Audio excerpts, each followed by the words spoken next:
Hello, hello, hello. It's Darlene Childress. I am the host of Become a Calm Mama podcast and a life and parenting coach.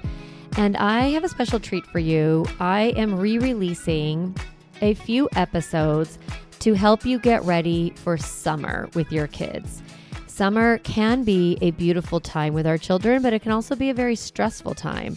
And I've learned through my years of being a parent and being a coach that it's good for me if I have a plan and I have a basic idea of what I want to have the kids do, have trips or day trips or experiences, how I want the rhythm of the day to go, and then also what am I supposed to do when I'm burned out, kids are bored, all of those things.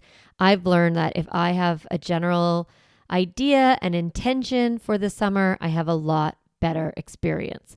So I've put together a summer toolkit for you, along with a series of videos where you can watch the videos and get trained on how to create the really great stress-free summer for you and your family. So you can get access to the toolkit and a highly curated Spotify playlist. That's all the summer episodes. So you can binge those if you want. You can get access to that at my website, which is calmmamacoaching.com/tools. And you'll see that stress-free summer mindset right there. You click on it, you download the toolkit, you get the special playlist and all the things, and you'll be set up for the summer, as well as the videos where I walk you through how to create a stress-free summer with kids. This episode that I am re-releasing is titled 7 Family Essentials for the Summer. During the summer, it can be really fun because we have a lot of flexibility in our day. We travel, the kids stay up late, maybe there's extra screen time. And on some level, that feels really freeing for a parent. But at the same time, it can create a lot of dysregulation for our children. They can start to seem out of bounds. They can seem to, not be able, they're fighting a lot more and they're bored and they don't know how to handle that discomfort of boredom.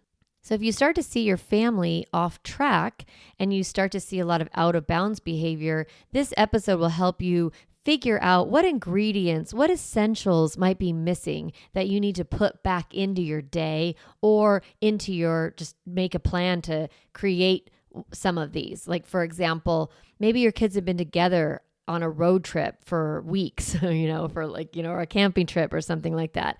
And they've just kind of become really pestering with each other. Probably indicates they might need a break. They might need a little solitude. If you had your kids doing a lot of screen time, you may realize, wait, we're off balance here. They're very dysregulated. Let me get them back outside and into nature. So this episode will help you kind of troubleshoot when your kids are complaining, grumpy, overtired, when your nervous system seems to be out of bounds, when your kids are bored and continuously ask you, what are we doing? What are we doing? Going back to these 7 essentials will help you feel more calm this summer. So I hope you enjoy this episode. Don't forget to get your summer toolkit at calmmamacoaching.com/tools. And let's get into it.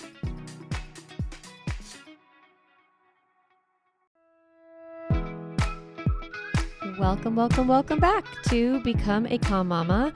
I don't know about you, but I am sort of getting excited for summer. And this is actually my younger son's final year of K through 12 education. He's graduating from high school next week. And one of my sons is already home, so we're sort of starting to be in the summer mode. And I know a lot of you are also thinking about summer. I had a couple people in the Calm Mama Club ask me, do you have any summer resources available? And I was like, yeah, I have an amazing toolkit that's called Stress-Free Summer with Kids. And it's all about planning a really great summer. So I was just updating that and making it fresh for 2024. So as I was doing that, as I was updating it, I saw that I have this list of the 7 family essentials that I call them ingredients that you kind of need in order to make sure everybody's needs are met. So I was updating it and I thought, I'm going to do a podcast episode all about the 7 family essentials. And so I'm going to get into it in just a minute. But while you're listening to this, you may have already thought, wait, did she just say there's a summer toolkit? I want that. And also, while I'm talking about all these family essentials, I want you to know that they're all written down in this toolkit. So you can get your hands on the toolkit for free from me. It's like a 30-page toolkit, and it also has a couple videos that are, go along with it. So super great resource, and it's all about helping you create a summer that you actually enjoy. So I give you a bunch of strategies in there about your mindset and how to manage all the obstacles like sibling fights and boredom and screen use and, sleep and all those things. So creating routines and then overcoming obstacles and having a really good idea of what you want for your summer to look like. So that's in the summer toolkit. And you can get a copy of it on my website, calmmamacoaching.com, and you'll find it under free resources. So when you go to my website, Calm Mama, CALM like calm, and then MAMA, calmmamacoaching.com, go to the top, you'll see free resources, and then you'll see a bunch of free resources on that website. So if you've never gone to my website and checked that out, there's the Stop Yelling cheat sheet, the stress reset guide, the managing meltdowns and misbehavior workshop. And then, of course, I just added the stress-free summer with kids toolkit. So you are definitely going to want to get that. And also you'll be on my newsletter and get, all sorts of great resources from me all the time. So it's cool. If you're already on my newsletter, in your email that you received about this podcast episode, we included the toolkit in there. So you have it handy already. Okay. So the toolkit is super jam-packed, has a lot of amazing resources in it. But today I wanted to talk about the 7 family essentials. Like, what is required in a family in order to create calm and peace? And like, what do kids actually need? And what do you need, right? So what happens in the summer is a lot of times we get out of balance, right? As a family, the kids stay up later, we travel a lot, we get out of our routines. There's a lot of extra screen time. It's just kind of an overwhelming time while there's also weird downtime. And so we get kind of out of our rhythms. It's super great in some ways because there's a little bit more like ease, like you don't have to always be in a hurry and there's no homework and things like that. But it's also a lot of work for parents. So when you are able to give your kids access to the types of things they need in order to stay self-regulated, you'll have a lot less misbehavior. And I've talked a lot about self-regulation on the podcast. We have different episodes for that. Just search regulation and you'll see different episodes about that. But essentially, self-regulation is the ability to manage your own nervous system, to keep yourself at homeostasis, to keep yourself balanced, and when you get off balance, to bring yourself back. So if your kids have certain ingredients kind of built into their life, it is a lot easier for them to get back to regulated state. So when they're dysregulated, they can get back. Now, of course, if your kids' physical, emotional, and mental needs are consistently met, they are more regulated. But it's also very hard to meet those. So it's impossible to meet them at all times. That's just unrealistic. But what we can do is we can build in a framework that helps you know what it is that you should be working on if your kids seem off balance. So the things that I'm going to talk about today, if you start to see your kids fighting a lot or complaining a lot or being, really like lethargic, they're not motivated, they don't want to go to camp, like all the stuff that comes up, then maybe you need to check in to the 7 family essentials and see what's going on. Okay, so what are they? The first is called family touch points. So having a point in time on a regular schedule where you check in as a family. Boredom. Your kids actually need to be bored. I'm going to talk about it in a minute. So we have family touch points. We have boredom, time in nature, being outside, in dirt, in grass, in water, in sand, in mucking around with trees and bugs and birds and frogs and whatever you can bring to your kids. They desperately need time in nature. Number 4, movement and rest. They need to be able to move their body and they need to rest their body. Solitude and self-care. So this is part of like what you need is also time without your kids. You need that to thrive, and also your kids need solitude to thrive. Socializing, everybody needs to be with their peers, and a project or productivity or creativity. So I'm going to read those through again. You don't have to take notes, remember, because you can just get this in the toolkit. But if you like to, you can.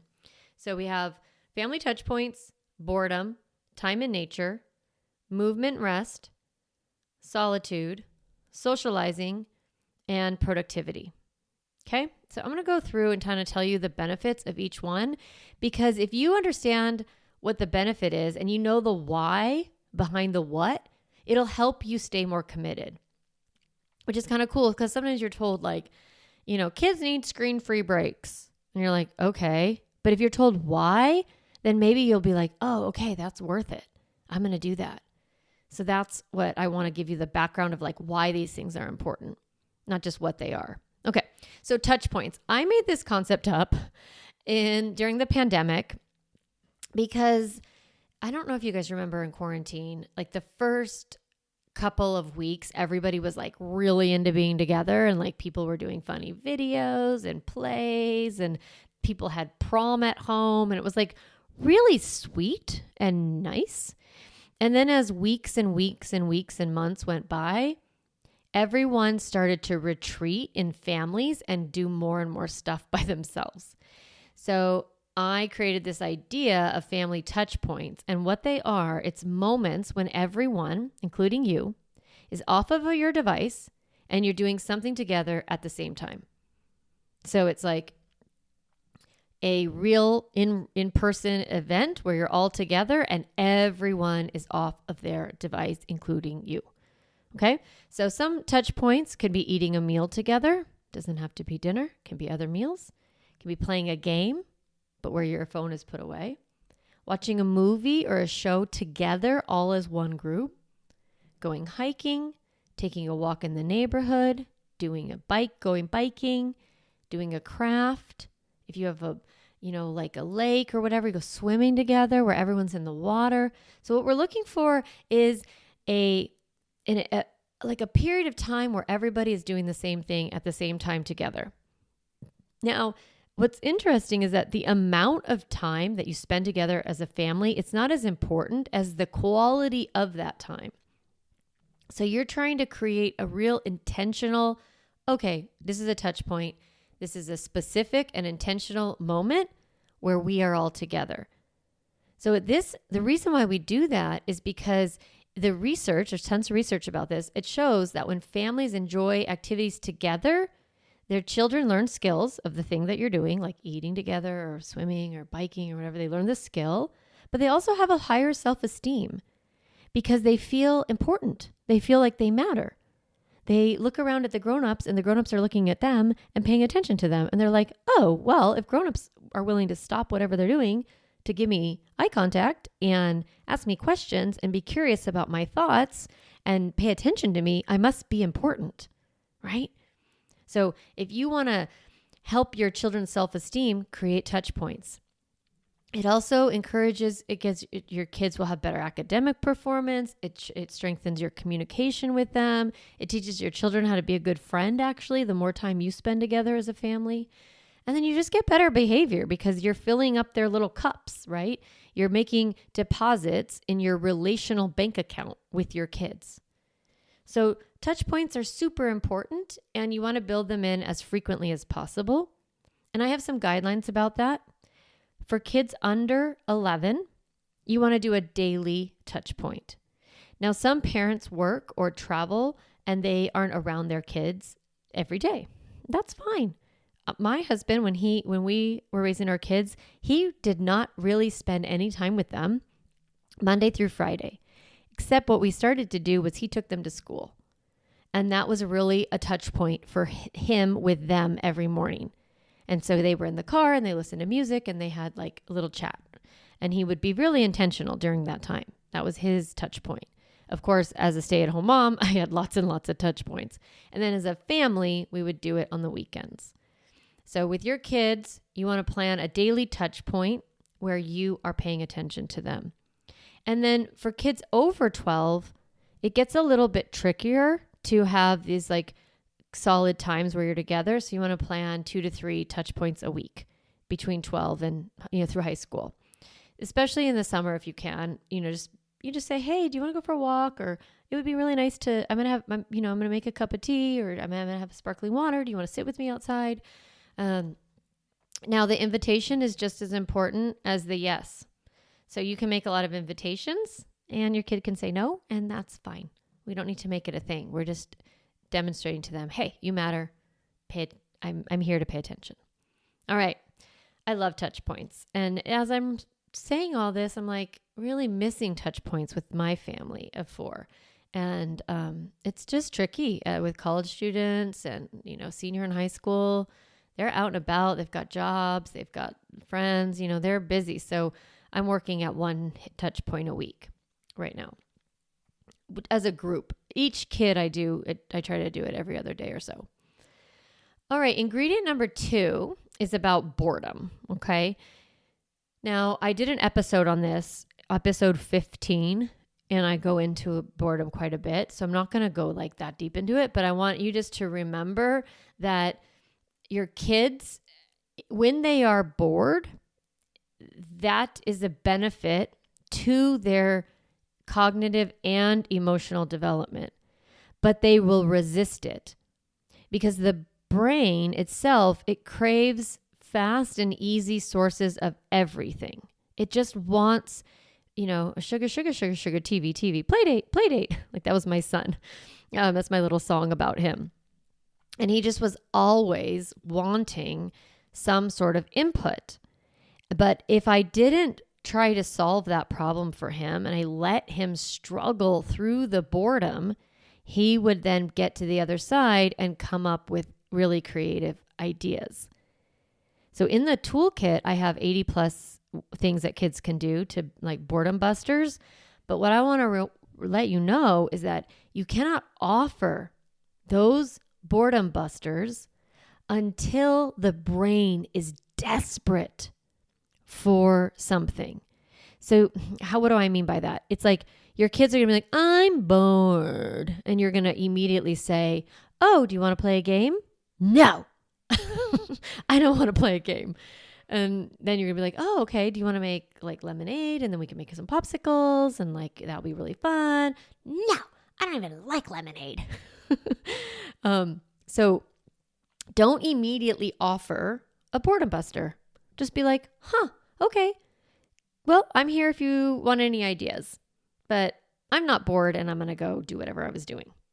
And you just move on. Or you can have a little conversation that's fun, but don't try to solve the boredom problem. Let the brain struggle. Let it start to crave something. It's kind of like food. Like you're hungry, you like didn't eat enough lunch or something. And then you go like to the cupboard and you're like, oh my God, I'm going to eat all these chips and crackers or crackers and cheese or like something like that. But you might think like, oh, I probably should have an apple, but your brain isn't going to crave that. It's going to crave something fast and easy. So you have to, if you don't have access to that fast and easy, then your brain's like, okay, well, let's just eat something. Let's eat an apple. And then it'll go for the healthier things. So we want to give our kids the opportunity to have boredom. And the way that I highly encourage you to do that this summer is what I call screen-free breaks. So a screen-free break is a time where your kid doesn't have access to technology in order to solve their dopamine depletion. Like they want something, they're craving something. And if you give them the device, fine, just watch an iPad show or whatever, then they don't overcome the feeling of boredom and they don't learn to regulate their nervous system through that discomfort. This is why kids have more and more difficulty paying attention in school. And it's because they're just not getting trained at home to sit still and like figure life out without a device. So your kid is going to crave that sort of screen input or sugar input, and you want to let them move through their cravings and through their protest and trust that their brain will solve the problem once it recognizes the quick fixes aren't available.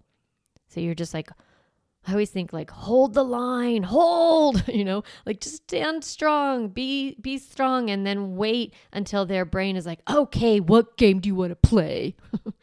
Okay, what puzzle? Like, what'd you say about lemonade? I can make some, right? We want to get them to that point where they're willing to say yes to that thing. So I talk a lot about screens and stuff like that in episode 67.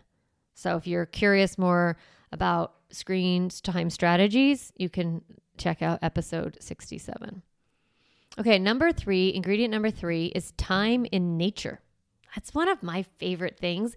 Obviously, if you've been listening to this podcast or you follow my Instagram, which I'm on an Instagram break kind of, so I haven't been posting that much. But anyway, I love nature. I love taking my kids to tons of national parks and hiking and the beach and lakes and just like everything you can imagine that I try to get them outdoors because I crave it. But what is cool is that your children desperately need to be in nature in order to grow up with a good physical and emotional health. So it's a huge reset to even go in the hot, humid weather. Like just experiencing the outdoors is so good for the nervous system. When kids spend a lot of time in the woods or in outdoors, they show up with decreases in distraction. So they have higher attention ability, like a focus. They're less likely to be depressed, and they're less likely to be, gain too much weight. One of my books that I love to recommend about this is by Richard Louv, and it's called The Last Child in the Woods. If you love this kind of stuff and you're curious, then I would, check that book out. You can just get it from the library and skim it or whatever. But being outside in nature has this tremendous emotional and physical boost for you and your kids. So create as much opportunity as you can to be outside. And then when you are outside, when you're in nature, try to move slowly. Unlike me on this podcast where I'm like talking so fast. Really pay attention. Look around. Look at the sky. Notice the clouds. Look at the birds. Try to find out which one is making which noise. Notice the different colors of green even. Looking at, the different flowers. Finding a little bee or, if your kids are afraid of bees, don't look for bees. But just kind of textures, like letting them take their feet off and dig in the dirt a little bit. It is so, so healthy for your kids. Okay, in that, we have ingredient number 4, which is movement and rest. Your kids, they actually really need to move their bodies more than adults. So I call this big body movement. Like they need to do big, gross motor movement. And if you think about playing on a device or watching TV or doing something small like Legos even, or playing dolls, those are really cool and good things to do, but you also need to move your body. So we have these big muscles in our bodies, and those muscles need to move. So we have we have big thighs, and we have arm muscles, and we have core muscles. We have all big back muscles, right? So our kids, they need to be running and swimming and throwing and jumping. And when they are doing those things, they're growing their brains, they're growing their bodies, and they're growing their nervous system. So kids under 10, they need 2 rounds of big body movement each day, preferably before noon, and again, about an hour before you start the bedtime routine, which is nice because you can have, the sun goes down late in the summer, so you can get that big body movement in. Trampoline, we had a trampoline for the kids. We had scooters. We had bikes. we live in a cul-de-sac, so they could just twirl around in our cul-de-sac. We would go to the park a lot. We have a lot of open space. I would let them climb these weird, wall like hills and throw rocks at stuff. And Sawyer was like amazing at climbing trees. All the other moms freaked out all the time, but he would climb everything. Lincoln would climb too, and then Lincoln would get stuck.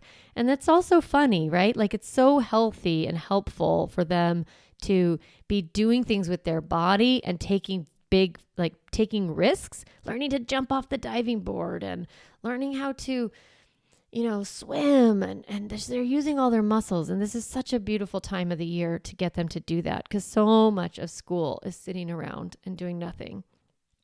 So what's kind of interesting, I found this little bit of science to talk about how important movement was for kids. And so what is really interesting is that the more you move your body, the better quality of sleep you have. The more you move your body, the easier it is to fall asleep. So if you have a kid who's playing video games or watching TV, that during the day, they might take more time to fall asleep and have poorer quality of sleep. But if a kid who's playing really actively during the day, they sleep faster and better. Now, I have a night owl plus an ADHD, like Lincoln night owl and ADHD. And he had to move his body. But what's funny is he would resist it. He would kind of be like, I always say he's like a body in motion stays in motion. You have to like give it a little bit of push and then he would be all about it. So I really had to create like, nope, Legos are closed or, no, we're not playing inside anymore. We're going outside and we're moving our bodies. All right. So, and then rest is also very important, especially if your kid has had a big day at the big long, walk to the zoo and you could do this big thing or a big beach day or they've gone to camp. They need to rest their body. And that doesn't necessarily mean rest with a screen. It can be rest with a book, rest with a stuffed animal, rest with music, laying on the couch, you tickling their little feet or whatever. That goes into ingredient number 5, which is solitude. Now, you as a mom are going to need time without your children. So if you are like, I'm a really cool summer mom, I love to be with my kids all the time, I love that, and you're probably going to burn out. So you need to build time alone into your daily rhythm, whether that's a walk alone before dinner or a morning yoga class on YouTube or a night off of the bedtime routine. Like some kind of thing where you do that little break from your kids is great, especially if you have a partner who's around and is available. So you're like, hey, you're on duty. I'm going for a walk. See ya. You can also take mini breaks when you have your kids around you, where you just say, I'm going to sit and drink my iced tea and listen to my song and listen to my headphones. And you can just do that. It's okay. You're not ignoring your kids. You're just taking care of yourself. You're reframe that ignoring your kids to recharging for your kids, like a little battery.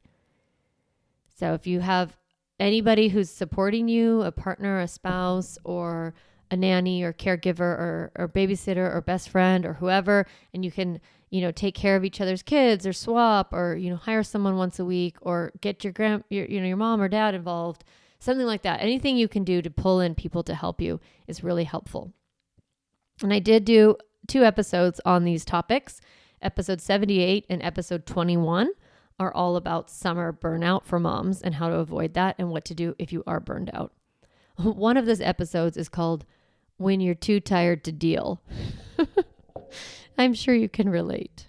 All right. And then, of course, your kids need alone time too. So if you start to see kids fighting a lot, grumpy, being annoying, then maybe they need to move their body.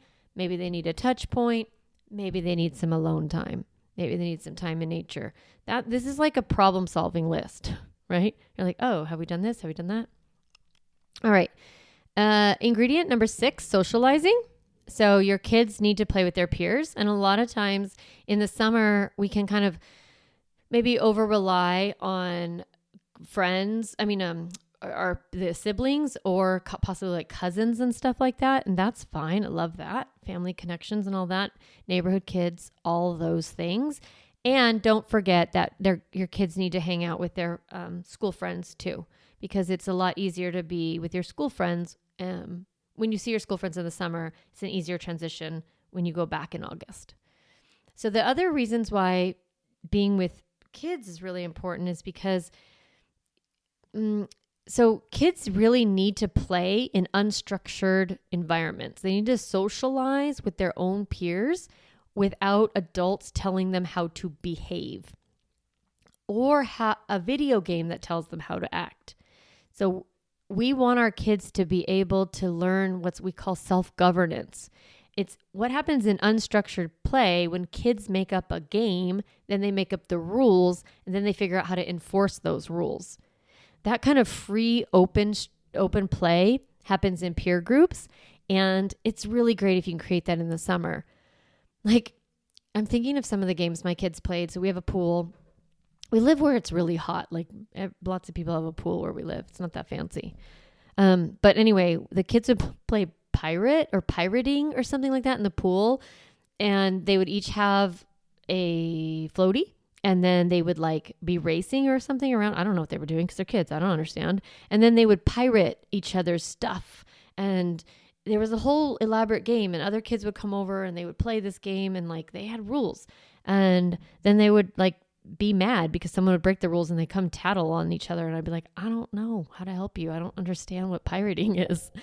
But that is so helpful for them to have friends that get together in unstructured play environments. And that can happen in the summer a lot easier. And also, the summer is a great time for kids to do that healthy risk taking that I was talking about, like jumping off the diving board and climbing the tree and throwing the rock and swim into the deep end and all those things. But they'll be more likely to do those things when their peers are around because they can get some encouragement. Now, we don't want to shame a kid, be like, well, Johnny's jumping off the diving board. What's wrong with you? Why aren't you doing that? You don't know. Just be like, whoa, 10-year-olds can jump off diving boards? That's so cool. And just kind of acknowledging like, you can do that or you could not do that, but you could try it. It's fine. What's the worst that could happen? Obviously, if your kid can't swim, I'm not recommending that they jump off diving boards. Obviously, healthy risk, right? Affordable mistakes. We just want our kids to be doing those things, learning those skills with their peers. Okay, the last one is like a project. So productivity. When your kids have a project or a goal, it can be very motivating and create a lot of positive emotion inside of your kids. So, they used to do this much more when I was a kid, but like summer readathons. I remember like you could earn a Pizza Hut pizza or something like that if you like read, 100 books. I don't remember what the rules were. But those kinds of projects and like goals in the summer are really interesting. And so you can talk about like, hey, what do you want to do this summer? Do you want to work on any projects, or do you want to learn something new or something like that? And brainstorming a project like, oh, I've always wanted to build this one really hard Lego set, or, I wanted to figure out if I could jump off the diving board. Any kind of little goal like that, you take your kids, there's something they're interested in, and then you guide them to do it and give them baby steps if they need to. And that feels really, really good. A sense of accomplishment is super healthy for kids. All right. The 7 essentials for a family to thrive, right, are the family touch points: boredom, time in nature, movement, solitude, socializing, and productivity. So this next few weeks, as you head into the summer, think about one area where you're super good at. You're like, oh, I have that down. Like, we socialize all the time, or we're always in nature, or, my kids spend lots of time being bored. Whatever it is for your family, just give yourself like a little like, hey, I've got that one. There's 7 here. Touch points. Oh yeah, we do those. I want you to think about what you do well as a family, like where you're thriving. Movement. Oh, yes, totally. Right. Whatever it is for you. And then I want you to think about where there might be a gap or a place that you would like to add more of the ingredient in, and build in some intention around that for yourself and for your family. Be like, you know what, this year I really do want to get to the lake, or this year I really do want to, I don't know, build in a family quiet time, or this, I am going to create a reading challenge for the kids this year, or last year we didn't spend a lot of time with school friends. I'm going to try to do that, once every other week. Whatever you think you might want to add more of, try it. Just explore it. See what happens. And I can guarantee that the more, like if you think of a Ferris wheel and the 7 things are on the, in the buckets of the Ferris wheel, and you're just kind of letting that Ferris wheel go up and around, and you're trying to get to them without don't put any pressure on yourselves to be at the top of the Ferris wheel at all times. Like not all on one plane. So just kind of trying to catch these things as frequently as you can. That will help your kid's nervous system and yours, because activated amygdalas talk to other amygdalas. And so if your kids are activated, you're going to be activated. And if you're activated, your kids are going to be activated. So we want everybody to go slower this summer. Take really good care of yourself. Let your kids learn some new skills, and just enjoy your summer. Okay, this is just one part of the summer toolkit. So like I said, if you want to get a review of all these, go to my website, calmmamacoaching.com, go to free resources, and download the summer stress-free summer with kids, the toolkit there. And and that page actually has a ton of other free resources. So I'd love for you to take advantage of those. They're there for you. I just love helping parents and, creating more peace and calm in your life and for your children. Okay, kick off this summer with lots of touch points and lots of boredom and all the things. And I will talk to you next week.